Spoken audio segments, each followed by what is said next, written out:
Hello बच्चों, आज हम शेयर कैपिटल चैप्टर की कुछ इलस्ट्रेशन देखने वाले हैं। देखते हैं बच्चों इस इलस्ट्रेशन में क्या बोला है। करूर लिमिटेड ने एप्लीकेशंस इनवाइट करी है 2,40,000 इक्विटी शेयर्स के लिए। 10 रुपीज ईच का एक शेयर है और 4 रुपीज के प्रीमियम पे इश्यू करे गए हैं शेयर। जो अमाउंट है वो इस तरीके से पेबल है एप्लीकेशन पे 4 रुपीज पर शेयर, जिसमें 2 रुपीज का प्रीमियम इंक्लूडेड है, अलॉटमेंट पे 4 रुपीज पर शेयर और फर्स्ट एंड फाइनल कॉल पे 6 रुपीज पर शेयर, जिसमें 2 रुपीज का प्रीमियम इंक्लूडेड है। एप्लीकेशन रिसीव हुई कंपनी के पास 3 लाख शेयर्स के लिए और कंपनी ने प्रो राटा अलॉटमेंट कर दी है सारे एप्लीकेंट्स को। जो भी एक्सेस एप्लीकेशन मनी रिसीव हुई होगी एप्लीकेशन पे, कंपनी ने उसे एडजस्ट कर दिया है। जो भी अमाउंट ड्यू होगा अलॉटमेंट पे एडजस्ट कर दिया एक्सेस एप्लीकेशन मनी को। और कंपनी ने सारी कॉल्स का अमाउंट मंगाया और बच्चों को रिसीव भी हो गया है। बस रोहिणी ने अलॉटमेंट और फर्स्ट एंड फाइनल कॉल का अमाउंट पे नहीं करा है 7500 शेयर्स पे, जो कि उसने अप्लाई करे थे। बच्चों में उसके अप्लाइड शेयर्स दे रखे हैं। आगे बता रखा है उसके शेयर्स को फॉरफिट कर दिया गया और उसके बाद जो शेयर फॉरफिट करे थे रोहिणी के, उनमें से 40% शेयर्स को रीइश्यू कर दिया गया है 11 रुपीज पर शेयर के प्राइस पे, जो कि फुली पेड अप थे। क्वेश्चन में बच्चों में जर्नल एंट्रीज पास करने के लिए बोला है और कॉल्स इन अरियर्स और कॉल्स इन एडवांस अकाउंट को बच्चों ओपन करना है अगर जरूरत पड़ेगी तो देखते हैं। सबसे पहले बच्चों एप्लीकेशन आया होगा। एप्लीकेशन में बच्चों कंपनी को 4 रुपीज पर शेयर का अमाउंट रिसीव होना था और एप्लीकेशन कितनी आई कंपनी के पास 3 लाख शेयर्स के लिए। तो टोटल बच्चों एप्लीकेशन मनी कितनी रिसीव हुई होगी 12 लाख रुपीज। बच्चों देखो बैंक अकाउंट को डेबिट कर देंगे, 12 लाख रुपीज की एप्लीकेशन मनी रिसीव हुई होगी और बच्चों क्रेडिट कर देंगे इक्विटी शेयर एप्लीकेशन अकाउंट को, बिकॉज बच्चों अभी सिर्फ मनी रिसीव हुई है। अब इस मनी को हमें ट्रांसफर करना है शेयर कैपिटल में। अब बच्चों देखो किस बेसिस पे ट्रांसफर करेंगे। हमारे पास एप्लीकेशन में 4 रुपीज पर शेयर के अमाउंट में 2 रुपीज प्रीमियम का है और 2 रुपीज जो बच्चों रिमेनिंग अमाउंट होगा वो एप्लीकेशन का होगा।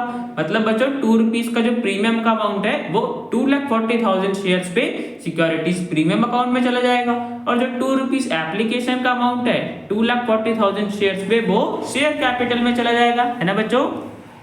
तो इक्विटी शेयर एप्लीकेशन अकाउंट को हमें डेबिट करना पड़ेगा बिकॉज एप्लीकेशन मनी को हम ट्रांसफर कर रहे हैं शेयर कैपिटल में। तो बच्चों इक्विटी शेयर एप्लीकेशन अकाउंट को डेबिट कर दिया, 12 लाख की एप्लीकेशन मनी हमें रिसीव हुई थी, अब उसे हमें ट्रांसफर करना है। तो बच्चों देखो शेयर कैपिटल में कितना अमाउंट ट्रांसफर होगा, मैंने बताया 2,40,000 शेयर्स हमने टोटल अलॉट करे हैं। उसके बेसिस पे 2 रुपीज का जो एप्लीकेशन का अमाउंट था वो शेयर कैपिटल में चला जाएगा, तो 4,80,000 से क्रेडिट कर दिया और जो 2 रुपीज का प्रीमियम था 2,40,000 शेयर्स पे, उसे बच्चों हम सिक्योरिटीज प्रीमियम अकाउंट में ट्रांसफर कर देंगे। तो सिक्योरिटीज प्रीमियम अकाउंट को क्रेडिट कर दिया 4,80,000 रुपीज से।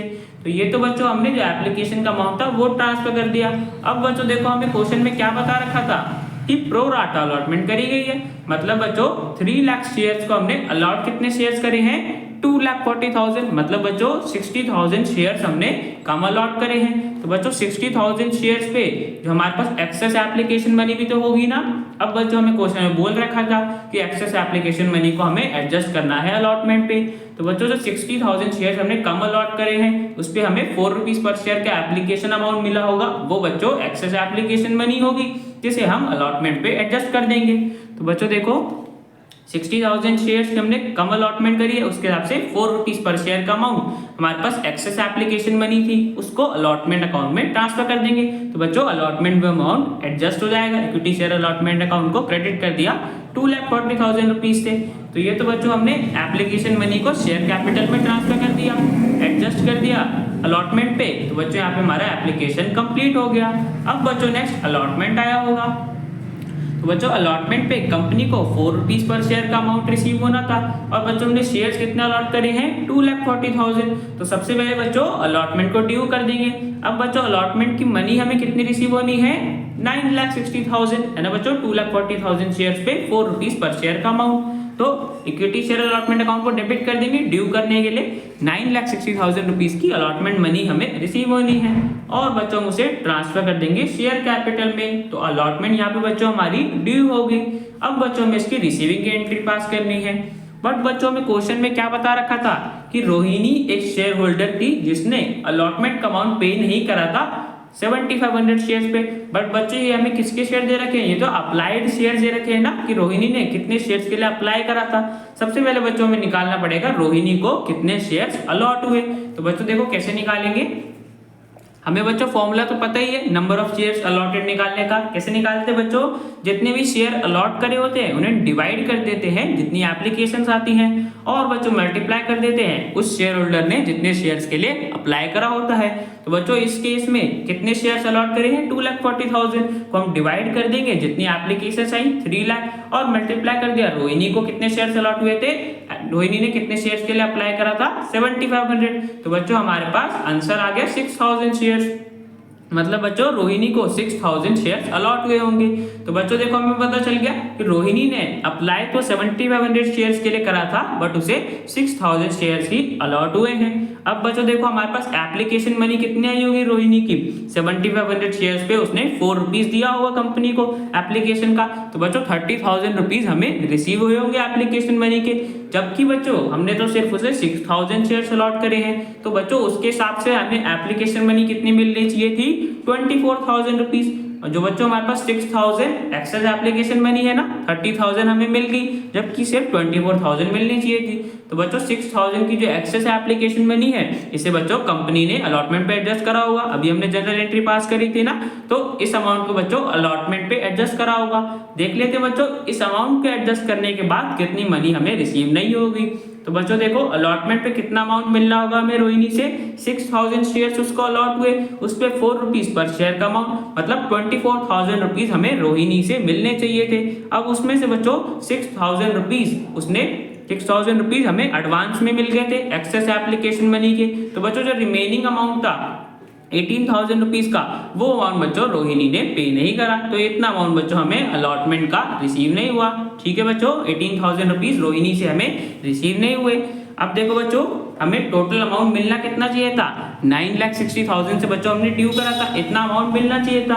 अब बच्चों इसमें से याद करो 2,40,000 तो हमें पहले ही मिल चुके हैं ना एप्लीकेशन मनी को जब हमने एडजस्ट करा था। तो 9,60,000 में से 2,40,000 हमें पहले ही मिल चुके हैं। मतलब बच्चों अब हमें कितना अमाउंट मिलना चाहिए था, 7,20,000। अब इस 7,20,000 में से 18,000 बच्चों रोहिणी ने पे नहीं करा, तो जो रिमेनिंग अमाउंट हमें कितना रिसीव हुआ होगा, 7,02,000 रुपीज। ठीक है बच्चों, तो बैंक अकाउंट को डेबिट कर देंगे, 7,02,000 रुपीज हमें रिसीव हुए होंगे। और बच्चों जो रोहिणी ने अमाउंट पे नहीं करा उसे हम डेबिट कर देंगे कॉल सिनेरियोस अकाउंट में। क्वेश्चन को बोल रखा था कॉल सिनेरियोस अकाउंट का यूज करना है, तो कॉल सिनेरियोस अकाउंट को डेबिट कर दिया। 18,000 रुपीज की अलॉटमेंट की मनी पे नहीं करी थी रोहिणी ने। और बच्चों हम क्रेडिट कर देंगे इक्विटी शेयर अलॉटमेंट अकाउंट को 7,20,000 रुपीज से, है ना बच्चों, बिकॉज अलॉटमेंट की मनी हमें रिसीव हो गई। तो बच्चों यहाँ पे हमारा अलॉटमेंट कंप्लीट हो गया। अब बच्चों लास्ट में फर्स्ट और फाइनल कॉल आया होगा। फर्स्ट और फाइनल कॉल पे बच्चों 6 रुपीज पर शेयर का अमाउंट मिलना था कंपनी को। और बच्चों शेयर कितने थे हमारे पास, 2,40,000 अलॉट करे थे। तो बच्चों सबसे पहले फर्स्ट और फाइनल कॉल को ड्यू कर देते हैं। ड्यू करने के लिए बच्चों हम डेबिट कर देंगे equity share first and final call account को। कितने अमाउंट से बच्चों डेबिट करेंगे, 2,40,000 शेयर्स पे हमें 6 रुपीज पर शेयर का अमाउंट मिलना है। तो टोटल बच्चों कितना अमाउंट मिलना है, 14,40,000 रुपीज, है ना बच्चों। अब इसमें से बच्चों हम अमाउंट अपना सेपरेट कर देंगे।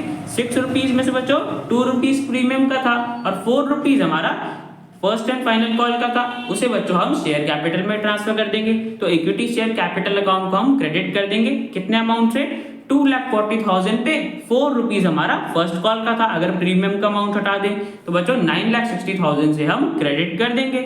और बच्चों जो 2 रुपीज का प्रीमियम था 2,40,000 शेयर्स पे, उसे हम सिक्योरिटीज प्रीमियम अकाउंट में ट्रांसफर कर देंगे। तो सिक्योरिटीज प्रीमियम अकाउंट को क्रेडिट कर दिया। तो बच्चों यहाँ पे हमारी फर्स्ट और फाइनल कॉल की मनी ड्यू होगी। अब बच्चों हमें इसकी रिसीविंग की एंट्री पास करनी है। बट बच्चों हमें तो क्वेश्चन में बता रखा था ना कि हमें रोहिणी से अमाउंट रिसीव नहीं हुआ था फर्स्ट एंड फाइनल कॉल का, बाकी सबसे अमाउंट रिसीव हो गया था। मतलब बच्चों रोहिणी को कितने शेयर्स अलॉट हुए थे, 6,000। तो बच्चों इन 6,000 शेयर्स पे रोहिणी ने फर्स्ट एंड फाइनल कॉल का 6 रुपीज पर शेयर का अमाउंट पे नहीं करा।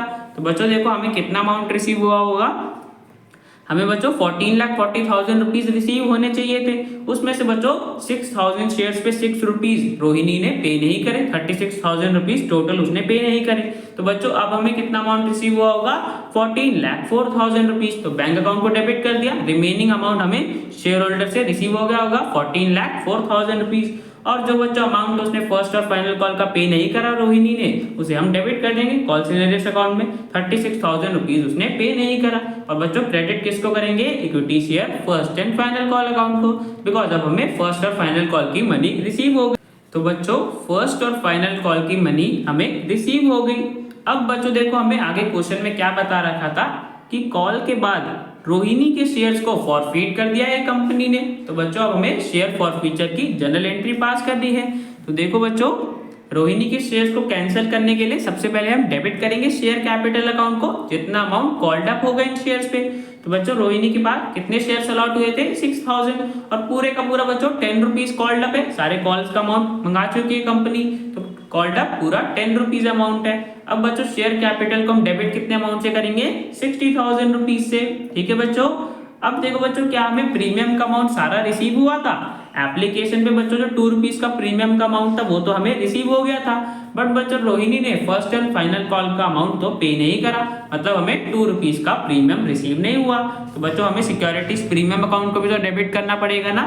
सिक्योरिटीज प्रीमियम अकाउंट को डेबिट कर देंगे। 6,000 शेयर्स पे हमें 2 रुपीज का प्रीमियम अमाउंट रिसीव नहीं हुआ, 12,000 रुपीज हमें प्रीमियम के रिसीव नहीं हुए, तो डेबिट कर दिया। अब बच्चों हमें देखना है इन शेयर्स पे हमें कितना अमाउंट रिसीव हुआ था। तो बच्चों याद करो रोहिणी ने हमें एप्लीकेशन मनी कितनी की दी थी, 30,000 रुपीज। अब बच्चों याद करो इसमें से एप्लीकेशन में से हमने क्या क्या एडजस्ट करा था, 4 रुपीज का अमाउंट था, उसमें से 2 रुपीज प्रीमियम का भी तो एडजस्ट करा था ना। और बच्चों फॉरफिटेड शेयर्स में मैंने बताया हुआ है हमेशा हम प्रीमियम का अमाउंट को इग्नोर करते हैं। मतलब बच्चों 30,000 रुपीज जो हमने फॉरफिट करे उसमें से हमारे पास जो प्रीमियम का अमाउंट एडजस्ट करा वो अमाउंट बच्चों माइनस करना पड़ेगा ना, तभी बच्चों हमारे पास आएगा कि हमने अमाउंट कितना फॉरफिट करा। तो 30,000 में से बच्चों हम माइनस कर देंगे 6,000 पे 2 रुपीज का प्रीमियम हमने एप्लीकेशन पे ये वाला प्रीमियम बच्चों एडजस्ट करा था। तो 12,000 रुपीज जो प्रीमियम के एडजस्ट करे थे उस अमाउंट को बच्चों हम माइनस कर देंगे। तो हमें पता चल जाएगा रिमेनिंग अमाउंट हमने कितना फॉरफिट करा होगा रोहिणी के शेयर्स पे, 18,000 रुपीज। ठीक है बच्चों। तो क्रेडिट कर देंगे फॉरफिटेड शेयर्स अकाउंट को, 18,000 रुपीज रोहिणी से हमें मिले थे इन शेयर्स पे। और बच्चों जो रिमेनिंग अमाउंट उसने पे नहीं करा था कॉल्स और अलॉटमेंट का, उसे हम क्रेडिट कर देंगे कॉल्स इन अरियर्स अकाउंट में। तो बच्चों देखो अलॉटमेंट का उसने 18,000 रुपीज पे नहीं करा था और फर्स्ट एंड फाइनल कॉल का 36,000 रुपीज उसने पे नहीं करा था। टोटल बच्चों 54,000 रुपीज उसने पे नहीं करे थे। तो बच्चों क्रेडिट कर देंगे कॉल्स इन अरियर्स अकाउंट में। अलॉटमेंट और फर्स्ट कॉल का अमाउंट उसने पे नहीं करा, तो बच्चों हमने रोहिणी के 6,000 शेयर्स को फॉरफिट कर दिया। अब बच्चों देखो क्वेश्चन में हमें आगे क्या बता रखा था कि जो शेयर्स फॉरफिट करे इनमें से 40% को वापस से री इशू कर दिया गया है 11 रुपीज पर शेयर के प्राइस पे, जो कि फुली पेड अप थे। फुली पेड अप मतलब बच्चों 10 रुपीज का शेयर था, हमने 11 रुपीज के प्राइस पे री इशू करा है। प्रीमियम पे री इशू करे हैं बच्चों 1 रुपीज का प्रीमियम पे री इशू करे हैं। अब बच्चों देखो कितने शेयर्स री इशू करे वो निकाल लेते हैं। तो रोहिणी को शेयर्स कितने अलॉट हुए थे, 6,000 बच्चों हमने फॉरफिट करे। अब फॉरफिटेड शेयर्स का 40% शेयर को री इशू कर दिया गया है, मतलब 6,000 का 40%। तो बच्चों हमने कितने शेयर्स री इशू करे, 2400। तो बच्चों 2400 शेयर जो हमने री इशू करे उन पे हमें कितना अमाउंट रिसीव हुआ होगा, 11 रुपीज पर शेयर का। तो बच्चों देखो 6,000 शेयर्स पहले हमने फॉरफिट करे थे, फिर उसके 40% शेयर को कंपनी ने वापस से री इशू कर दिया, मतलब 2400 शेयर्स को री इशू कर दिया गया है 11 रुपीज पर शेयर के प्राइस पे। तो बैंक अकाउंट को बच्चों हम डेबिट कर देंगे 2400 शेयर्स पे हमें 11 रुपीज पर शेयर का अमाउंट रिसीव हुआ होगा, मतलब 26,400 रुपीज टोटल हमें रिसीव हुए होंगे। अब बच्चों देखो 11 रुपीज में से हमारे पास जो शेयर की फेस वैल्यू है उसे हम शेयर कैपिटल में ट्रांसफर करेंगे, मतलब 10 रुपीज बच्चों शेयर कैपिटल में चला जाएगा और जो 1 रुपीज के प्रीमियम पे री इशू करा है वो प्रीमियम का अमाउंट सिक्योरिटीज प्रीमियम अकाउंट में चला जाएगा। तो इक्विटी शेयर कैपिटल अकाउंट को क्रेडिट कर दिया, 2400 शेयर्स पे 10 रुपीज का फेस वैल्यू थी शेयर की, और बच्चों जो प्रीमियम का 1 रुपीज का अमाउंट था वो सिक्योरिटीज प्रीमियम अकाउंट में ट्रांसफर कर दिया। तो हमने बच्चों शेयर्स को री इशू भी कर दिया। अब बच्चों देखो हमें देखना पड़ेगा ना कि जो शेयर्स को री इशू करा है इन पे हमें फायदा कितना हुआ। तो बच्चों देखो हमने फॉरफिट कितना करा था, 18,000 रुपीज हमने इन शेयर्स पे फॉरफिट करे थे। बट बच्चों हमने सारे शेयर्स तो रीइश्यू नहीं करे ना, हमने फॉरफिट कितने करे थे 6,000, उसमें से 40% शेयर्स को ही रीइश्यू करा गया है, मतलब 2400 शेयर्स को रीइश्यू करा गया है। तो बच्चों हमें देखना पड़ेगा कि 2400 शेयर्स पे हमने कितना अमाउंट फॉरफिट करा। तो बच्चों देखो बहुत सिंपल है, हमारे पास 18,000 रुपीज हमने फॉरफिट करे थे 6,000 शेयर्स पे। मतलब बच्चों अगर हम पर शेयर निकालेंगे तो 3 रुपीज हमने फॉरफिट करा था ना एप्लीकेशन का, 3 रुपीज बच्चों हमें टोटल हमने फॉरफिट करा। अब बच्चों 2400 शेयर्स पे अगर हम 3 रुपीज मल्टीप्लाई कर देंगे तो हमारे पास आ जाएगा कि हमने 2400 शेयर्स पे कितना फॉरफिट करा होगा, 7200 रुपीज। तो बच्चों हमें पता चल गया 7200 रुपीज हमने फॉरफिट करे होंगे सिर्फ 2400 शेयर्स पे। अब बच्चों देखो हमने इन शेयर्स को रीइश्यू करने में कुछ डिस्काउंट तो दिया नहीं, तो बच्चों जो एंटायर अमाउंट हमने 7200 रुपीज का फॉरफिट करा, ये बच्चों एंटायर अमाउंट हमारे लिए गेन होगा। तो बच्चों इस गेन को हम कैपिटल रिजर्व में ट्रांसफर कर देंगे। तो फॉरफिटेड शेयर्स अकाउंट को डेबिट कर दिया, 7200 रुपीज हमने फॉरफिट करे थे 2400 शेयर्स पे, उसे बच्चों हम ट्रांसफर कर देंगे कैपिटल रिजर्व में। ये बच्चों फायदा हुआ है शेयर्स को रीइश्यू करके, तो बच्चों ट्रांसफर कर दिया। तो बच्चों इस क्वेश्चन की हमारी सारी जनरल एंट्रीज कंप्लीट हो जाती हैं। तो बच्चों क्वेश्चन हमारा कंप्लीट हो गया। अब मिलते हैं नेक्स्ट वीडियो में।